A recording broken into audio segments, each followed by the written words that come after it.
Hello beautiful people, you are welcome to another video. So guys, Peter Obi attended a book launch ceremony yesterday in Enugu State, and there he met with other dignitaries. In that occasion, Peter Obi was opportune, to give a speech. And in that speech, he made mention for the need for a new Nigeria where we all will have equal opportunity. But Channels Television put up a tweet about Peter Obi's speech, and they misinformed the public, although they removed that tweet. But I tell you, possibly the information may have spread to other platforms. So I just want to use this opportunity to make that clarity that there was a misinformation on the tweet that was posted by Channels Television. They've removed the tweet and they've also apologized. I think that settles the matter. But this is just to tell you guys that you should ignore such tweets in case you come across it. Let's see what the tweet says. The tweet reads, Peter Obi calls for a new Nigeria where everyone stands a chance for growth and success. He also re-echoed requests for the release of pro-Biafra agitator Nnamdi Kanu. So guys, this was the tweet that was put up by Channels Television, and they also quickly deleted this tweet and apologized to Peter Obi. Here is the apology.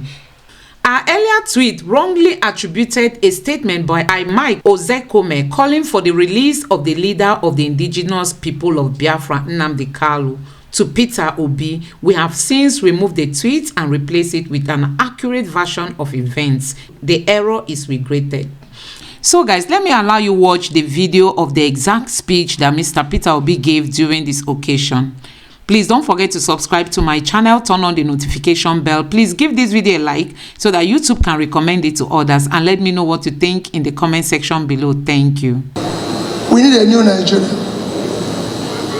A Nigeria where those of us, people who were son of nobody, will be great, live well, have a job, earn a living. That's all we want.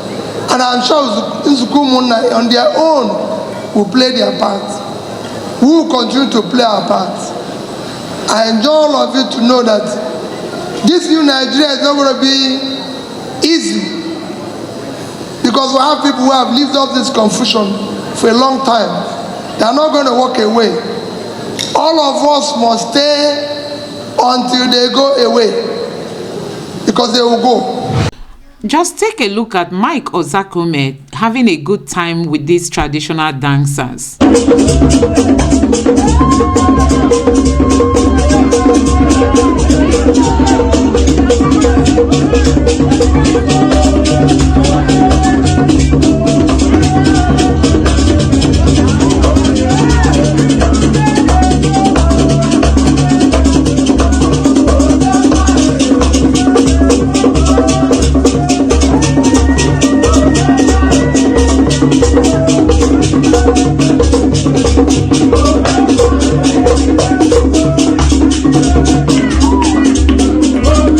So guys, also Mr. Peter Obi attended Mrs. Oby Ezekwesili's 60th birthday, and it was amazing.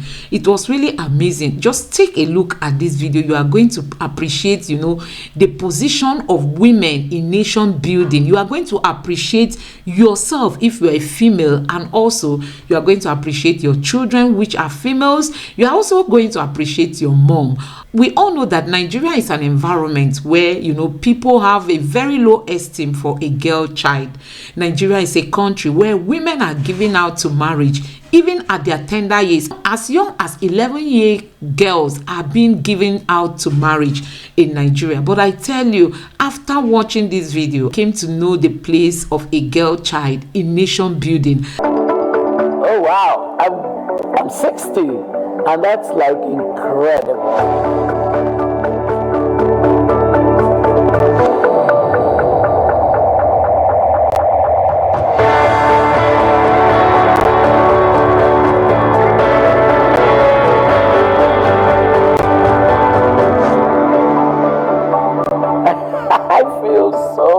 I feel so elated. The journey to 60 began on April 28, 1963, when Benjamin Ume Ujubwong and his wife Cecilia Nwanyaka Ume Ujubwong welcomed a baby girl they named Oby Catherine Ngozi Ujuwong. Oby was raised under the watchful eyes of a loving mother and a doting father. Her father imprinted upon her the importance of values, knowledge, and a good name as crucial guiding principles needed to live a life of purpose and impact. I had this really incredible father figure that told me when at 12 I said, why are we not like other countries that I see on television? Why are we so poor? And my father said that we are poor because these other countries have good leaders who are governing them well. That's the problem that we have. So I said to my dad, when I grow up, I will make sure that they govern the country well. And my dad says, Ogeli carries me, throws me up. My father would say to us that our values must be non-negotiable. My dad framed his own quote, I serve, therefore I lead. So he would say, if you're going to lead, it's going to be because you serve. My mom made all the difference in my father's capacity to stay strong with his ideals. Dr. Obi, known then as Kate Ume, attended United Christian Secondary School, UCSCC. She was known for her academic brilliance, debating prowess, and audacious nature. Oby Ezekwesili earned her undergraduate degree from the University of Nigeria, Nsukka, in 1985, where she graduated as the top student in her class. After completing the National Youth Service Corps program in Imo State between 1985 and 1986, she pursued a master's degree at the University of Lagos in 1987. In 1988, she started her professional career as an audit trainee with Akintola Williams Deloitte and Touche, one of the Big Five accounting firms in Nigeria. She went on to qualify as a chartered accountant and was subsequently recruited as a manager in an investment company where she worked for Dr. Tim N. Menakaya, who later assumed the position of Minister of Health in Nigeria. What sets Dr. Obi apart is her unique ability to balance her private sector accomplishments with an unwavering commitment to public issues. While working for Akintola Williams Deloitte and Touche, Dr. Obi married her heartthrob, Pastor Chinedu Ezekwesili. The couple is blessed with amazing sons. Their twins, Chuba and Chinemelum, are artists, designers, and philosophers of nature. And their younger brother, Chidera, is the operations lead across their ventures. Pastor accompanied me to a speaking engagement that I had in a church in Washington, D.C. They left me at some point, asked Pastor to take some questions. And this person said to Pastor that, what does it feel like to be married to Oby Ezekwesili? We all know her. The dreaded Madam Due Process. Pastor got up to answer the question, placed his hand on my head and said, are you talking about my baby? That was all they needed to know. And he said, all these things don't matter to us. We are a family. We are together on a journey. During the early 1990s, alongside her professional career, Dr. Obi actively pursued her passion for good governance by participating in civil society activities. As one of the youngest co-founders and pioneer directors for Africa on the board of Transparency International in Berlin, Germany, she played an instrumental role in designing the flagship Corruption Perception Index, an annual global index that ranks countries based on their corruption levels. In addition to this, Dr. Obi served as a steering committee member and later chairperson of Concerned Professionals, a group led by Professor Pat Utomi, which campaigned for the restoration of democracy and good governance during the IBB Abacha military dictatorship. She was also a member of the Board of Integrity, an organization that advances integrity in public and private sector interactions. The annulment of the 1993 elections, at which many of my generation voted for the first time, just triggered this agitation. As chair of concerned professionals, we decided that we would hold a watching brief, the court case of MK Abiola. And Kudirat would go to court, would have someone representing our group. He was on my way there that the then acting High Commissioner for Canada called me and said, don't go further. Kudirat had been killed on 10 mainland bridge. My mom was really shaken by that event. So it was a tough period. We lost people in civil society. I left the country. Through the support of her mentor, Baroness Shirley Williams, and a stroke of divine favor and direction, Dr. Obi attended the Kennedy School of Government at Harvard University, where she earned a master's in public policy and administration. After her studies, she began working for the renowned economist, Professor Jeffrey Sachs, director of the Harvard Center for International Development, where she led the Harvard Nigeria Economic Strategy Program and provided support in the design of economic development and debt reduction strategy to the newly democratic government of Nigeria. It was in that capacity she began the public procurement reform in Nigeria. At the request of President Obasanjo in 1999, Dr. Oby Ezekwesili returned to Nigeria at the end of 2000 to serve her nation.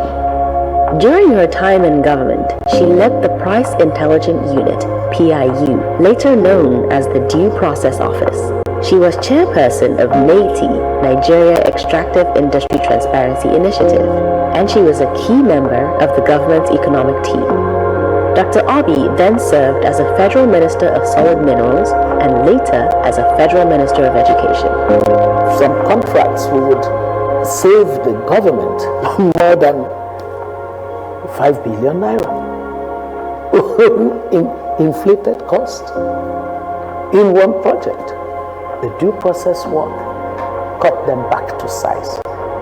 And when the president had sent me to Ministry of Minerals, the legislation I inherited had the minister shall. So I decided to do a law that removed all those powers from the minister. We set up what we call the Mining Cadastral Office, and it was a technology-powered system.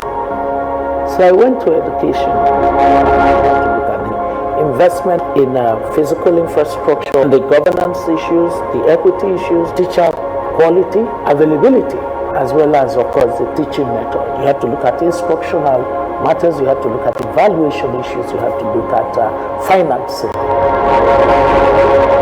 Before completing her term as Minister of Education, Dr. Obi was competitively selected to serve as the Vice President for the Africa region at the World Bank, beginning in May 2007. During her tenure, which lasted until May 2012, she supervised the bank's operations across 48 sub-Saharan African countries. In this role, she managed a lending portfolio exceeding $40 billion and led teams responsible for producing over 150 analytical studies annually across various sectors of the economy. Notably, Dr. Obi holds the distinction of being the first external candidate appointed as Vice President of the African region at the World Bank. She was also the first and only woman Vice President to oversee the bank's extensive operations in Africa. She ran the largest department with more than 2,000 staff under her leadership. My time at the World Bank, I prioritized the smaller countries in Africa. I prioritized the conflict-affected countries in Africa.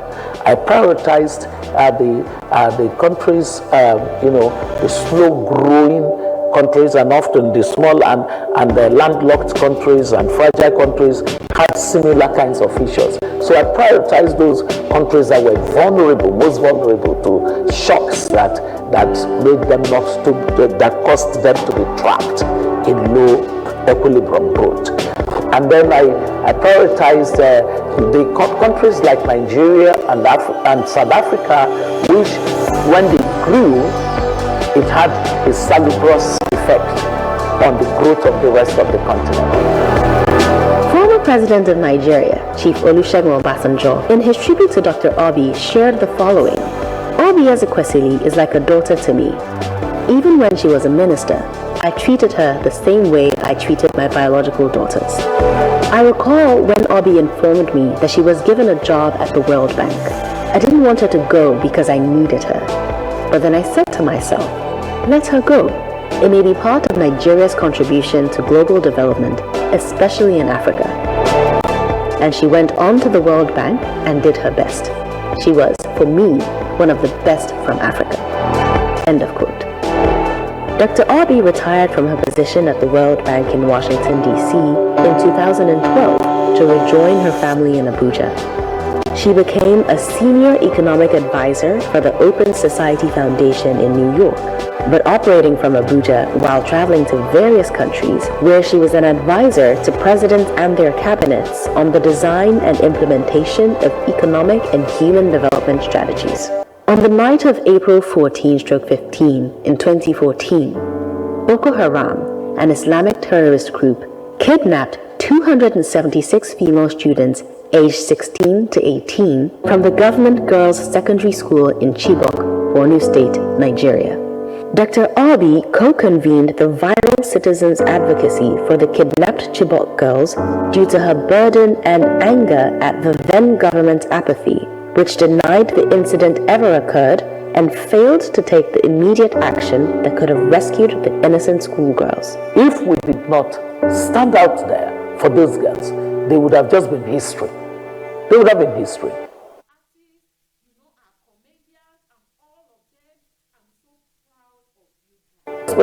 Some others said, are you sure there are any girls abducted in the first place? Others said, oh, the reason you're doing it is to get attention. I'm thinking, get attention.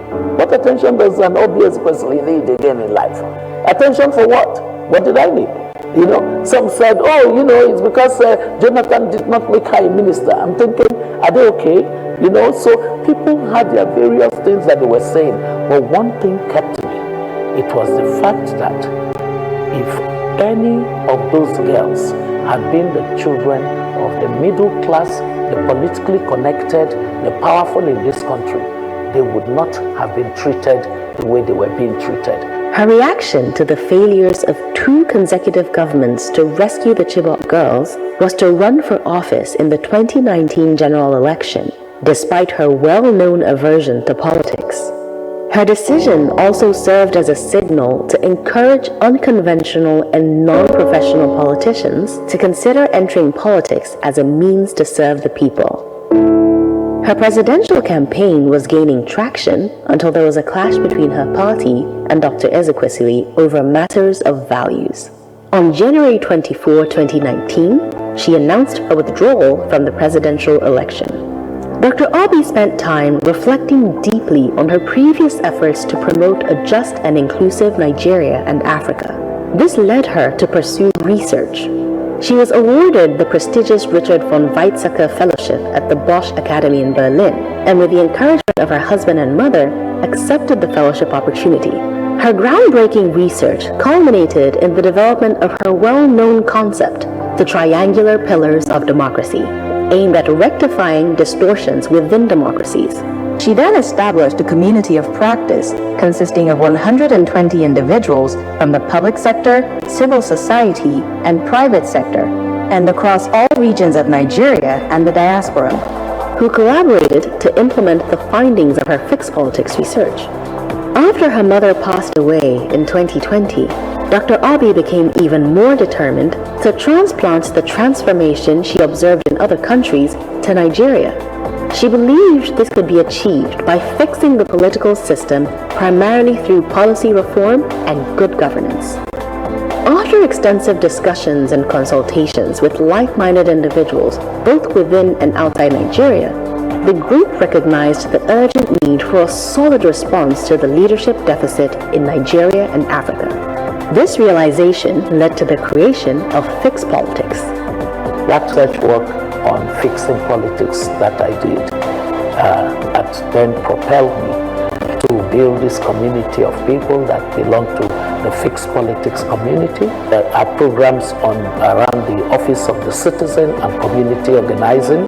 we are getting the citizens to really take their place. You can see how actively the Nigerian citizens have become. We saw it in the last election. And then the supply side activities were the training of a massive number of new political leaders through the School of Politics, Policy and Governance. We're going to expand it across Africa. The Senegal school is starting soon this year. By the time you are trained in the SPPG, you come out with character, competence and capacity, ready to serve in order to lead.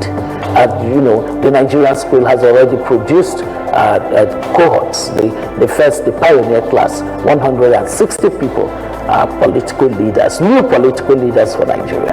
The class of 2022, we produced 134 new political leaders for Nigeria.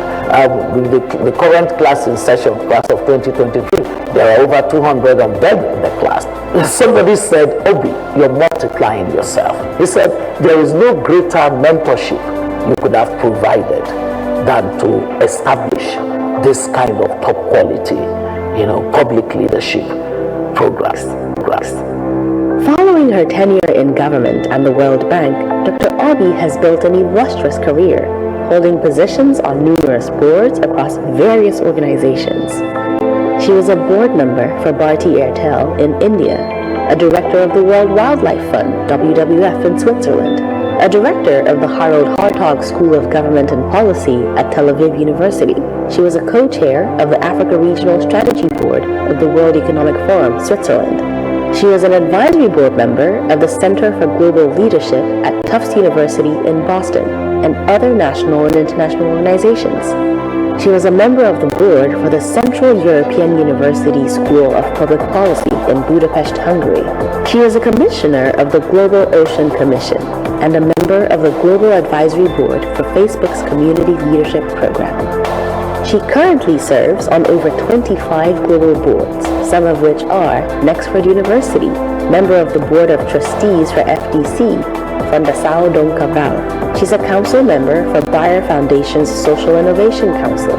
She's a Hertie School Working Group member on Responsible Leadership for Club de Madrid. She's a member of the UN Refugee Agency's Advisory Group on Gender, Forced Displacement and Protection. She's a chair of the Women Political Leaders WPL at Brussels, Belgium. She's a global advisory board member for the Archbishop Tutu Fellowship at the African Leadership Institute in South Africa. Dr. Obi has also been decorated with several awards nationally, continentally, and globally. She was awarded Minister of the Year by This Day newspapers. She was also awarded Person of the Year by Sun newspaper. She's a recipient of the Robert F. Kennedy Award of Excellence in Public Service from the Harvard Kennedy School of Government. She's a recipient of the Mother Teresa Memorial Award for Social Justice 2018 by Harmony Foundation in India. She's one of the Albert Einstein Foundation's Genius 100 Visionary Thinkers. She's been listed as one of Time Magazine's 100 Most Influential People and the New York Times' 25 Women of Impact in 2015. She was on the Peace Research Institute's list of potential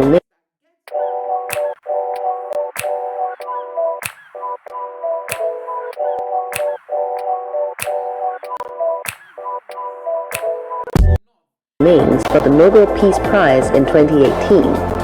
She is a Richard von Weizsäcker Fellow at the Bosch Academy in Berlin and a Senior Jackson Fellow at Yale University. She was the first woman to be awarded the national honor of Commander of the Order of the Federal Republic by the government of President Olusegun Obasanjo in 2006. In 2023, she was appointed by President Volodymyr Zelensky of Ukraine as ambassador of the Ukraine government's Grain from Ukraine program. Dr. Obi is a senior advisor at the Africa Economic Development Policy Initiative. She is the founder and president of Human Capital Africa. She founded the Fixed Politics School of Politics, Policy and Governance, SPPG. 50 years after her conversation with her father on fixing Nigeria's governance issues, Dr. Oby Ezekwesili continues to be a protagonist for good governance in Nigeria and across Africa. Ezekwesili remains a consistent fighter for justice, inclusion, growth, development, prosperity, and stability in Africa. Her story is incredible. She's a woman of incomparable faith who believes that God divinely designed and gave her enormous grace for a purposeful life, blessed her with a purpose-guiding and unforgettable father and mother, guided her into marriage with a kingdom-minded husband who champions her growth, blessed her with purpose-supportive children, siblings, closest friends, and key mentors who have remained part of her life as she celebrates her 60th. Ezekwesili has only but the deepest gratitude for them all. The joy of being 60 comes from the knowledge of how so rich in human experience my life has been. There is this privilege that I have had, and through the goodness of God.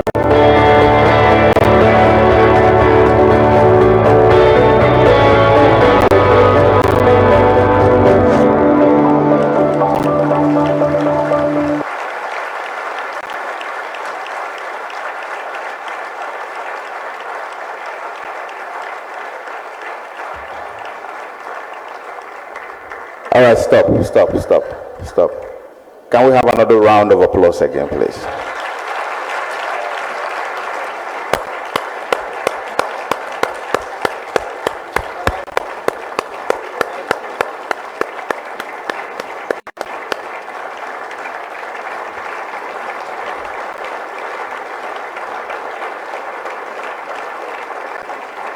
Thank you very much. You may be seated, please. What a life. What a life. As far back as memory can serve, women have played major roles in the trajectory of politics, religion, society, and life in general.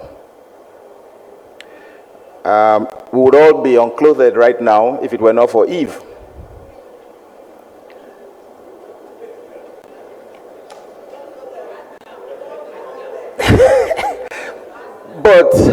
But we would also not be here with some twins if it were not for Mary Slessor. We would also not be here. Yes, please give them a round of applause. In different aspects of our society. A lot of you are driving around now with bulletproof vehicles.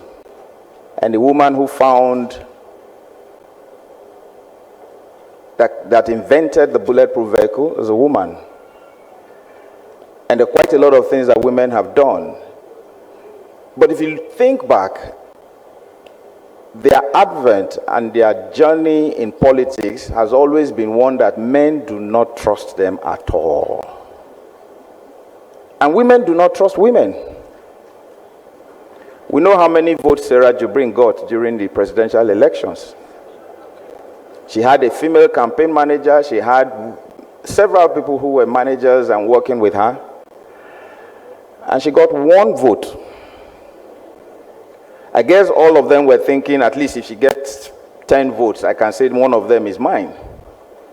So trust issues become a major play in politics and in governance. Today we want to talk about women as political leaders. And we'll be having an online contribution to help us drive those conversations. It's beyond a symposium. It's the 60th birthday of former Vice President of the World Bank African Region and Nigeria's former Minister of Education, Dr. Oby Ezekwesili.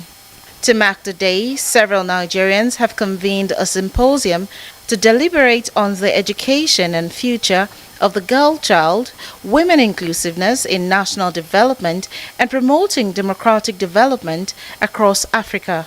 Beyond the content of the discourse today is the powerful representation of the impact that women can bring to the politics and governance of any nation, as shown by the example of these phenomenal women who will take the stage today.